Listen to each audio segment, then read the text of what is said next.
Let's talk about how aldehydes and ketones are named. Again, like all functional groups, they're building on the naming of aldehydes and ketones is building on the previously developed system of nomenclature starting with alkanes.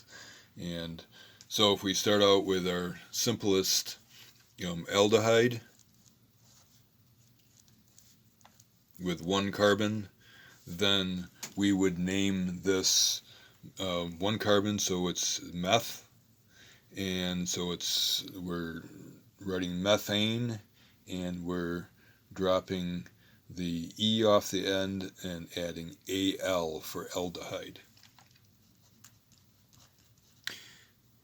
And let me say from the beginning, this is an easy confusion here. This methanol sounds like methanol. If there's an OL ending, it's an alcohol. If it's an AL ending, it's an aldehyde. So very, very similar. And so if you see the word methanol, you need to be thinking aldehyde, not alcohol. So if it's one carbon, it's methanol.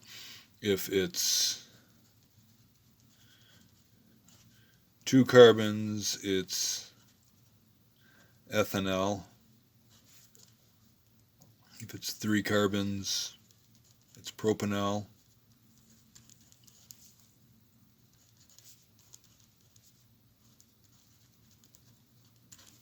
And this is seeming obvious to you, but there's a reason that I'm listing these four.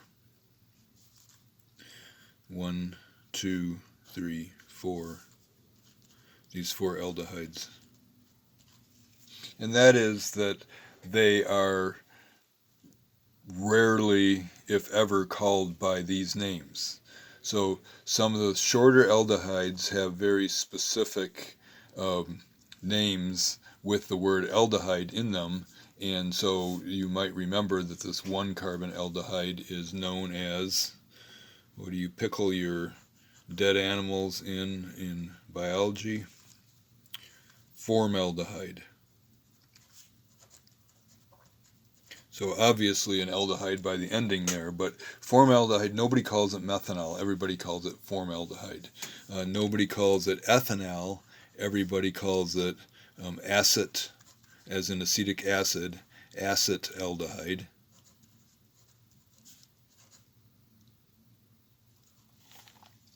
And sometimes this is continued on in the naming of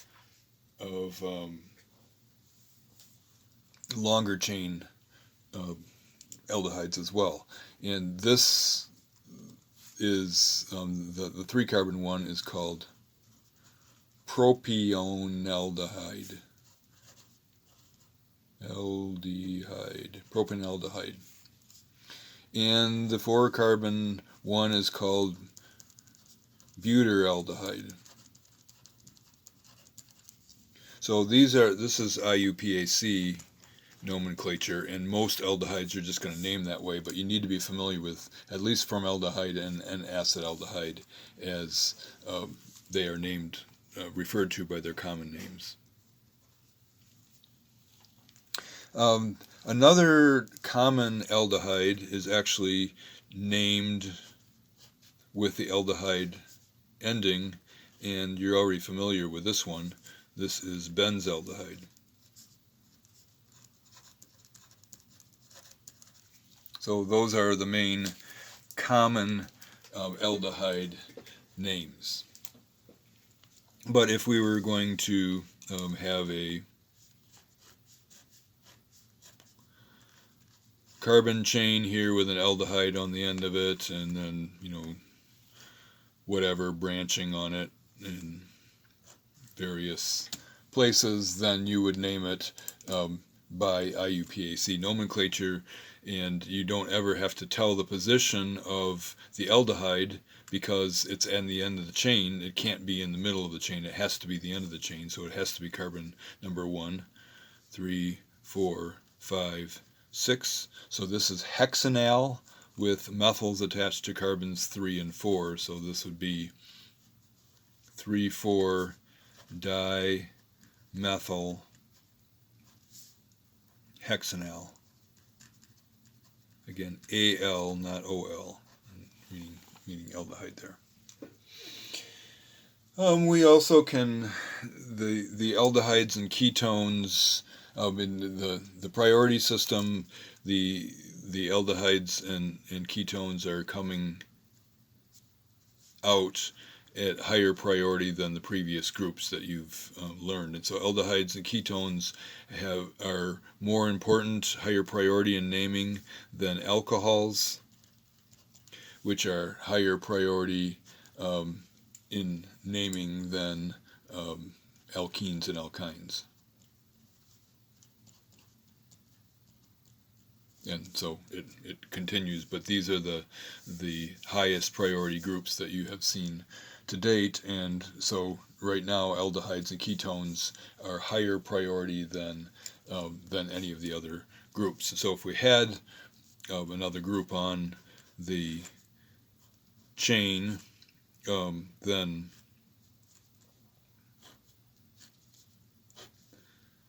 that group would be named as a substituent. So if we have an alcohol attached to an aldehyde, then that would be a hydroxy group.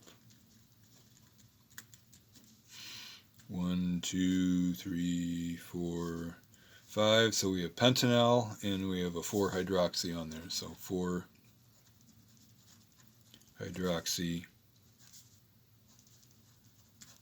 pentanal. Pentanal. Okay, so the hydroxy is the alcohol, the Al is the aldehyde. And if we have an alkene or an alkyne in there, then those would typically be at the end of the chain, or at the end of the name, right? Pentene, pentyne. And so now, if we add that, if we add a double bond, let's just put a double bond here at the end of the chain, then the highest priority group is the aldehyde, so the last part of the name is Al, and then the next highest priority group is the alkene, and so that would be coming in the name before that. So again, we still have to number, because aldehyde's higher priority than the alkene, we have to number from this end. So it's a 5-carbon chain, so it is called pent 4-ene, and we drop the E because we have a vowel coming after it. And we don't have to put a number in between, so it is pent 4-ene Al. Now I'm doubting myself because that looks a little bit weird, with the ene and the L together not being separated. Another way that it could be written is, yeah, I mean, that's fine. So again, there's no number associated with the aldehyde, so it could be written as 4-pentenal. Okay, so that's naming aldehydes. Trying to decide if I need to give you another example of an aldehyde. I think that works for now. So we'll continue on with the next video, emphasizing the naming of ketones.